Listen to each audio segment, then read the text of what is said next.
that. Well, here's a question we might not be asking ourselves or each other enough. Are you okay?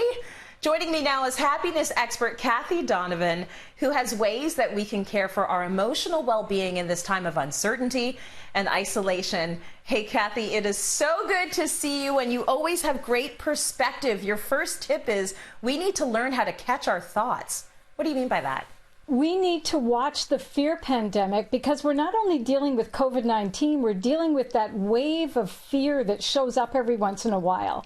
So what I recommend is before that wave of fear takes over, remind yourself, everything's okay. It may not be ideal, but everything is okay. And then look for one reason why everything is okay.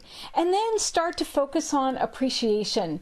Write down 5 things you're grateful for just as an idea, or at least start to think about what you're grateful for. Perspective is everything, and you're always so good about having us maintain that perspective. And your second tip is feel the feels. So what do you mean by that? We need to feel that full spectrum of emotion. I mean, I feel like I'm at the circus some days. I don't know about you. Sometimes I'm really happy and sometimes I'm exhausted. Sometimes I'm frustrated and sometimes I'm sad and sometimes I'm angry. And it's all okay. We feel what we feel when we feel it. There's nothing wrong with how we're feeling. What's wrong is when we don't acknowledge how we feel. When we accept whatever is going on, however we're feeling, it takes away some of its power. When we don't accept it, when we can't acknowledge it, it has a hold on us. And if you feel you need some support, that's always there for you too. The only thing you have to do is ask for it. I feel like we can't hear that tip enough. I love it. We've got to stop the judgment that we have for ourselves, right?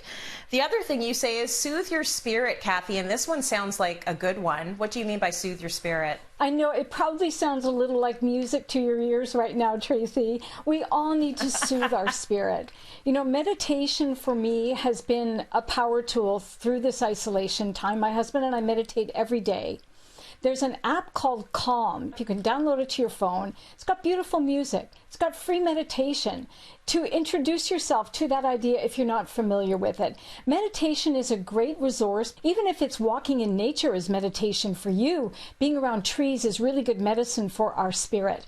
Taking an Epsom salts bath with maybe some lavender oil and some bubbles will help to soothe your spirit and relax those muscles that are like sometimes like this. So we want to do whatever we can that's going to make us feel good. Journaling is an excellent exercise to get out the thoughts you're feeling. What are you feeling? What are you afraid of? Write it down. Soothe your spirit with knowing that everything is going to be okay. I need an app that's just your voice every day, Kathy, telling me it's going to be okay. Trust me, that would be very effective.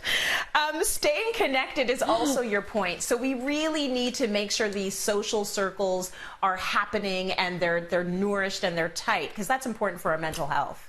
100%. We were made as human beings for interdependence, for community, for connection. We don't do well physically, emotionally, spiritually when we're not part of community. Our immune systems are not functioning well when we're in isolation. It's sort of counterintuitive in a way. So however you can, stay connected to other people. And please, please, please, don't wait for other people to make the first move. When I talk about kindness as action, you know, an action you can take in your life to help calm your energy, don't wait for somebody to be kind to you. Be kind to them first, because your kindness has a contagion factor of 5. You're going to impact 5 other people with your act of kindness.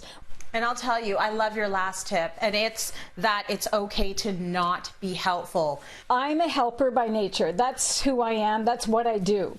And I feel at this time, not everybody has the energy to be a helper. So I want to give myself and I want to give every one of you permission to not have to be there for everybody all the time, even if people have come to count on you all the time and you feel that's what you have to do. What you have to do is fill your tank first. We need to take care of ourselves before we can really be there for anybody else. Kathy, you always speak directly to my brain and my heart, and I love you for that. Thank you so much.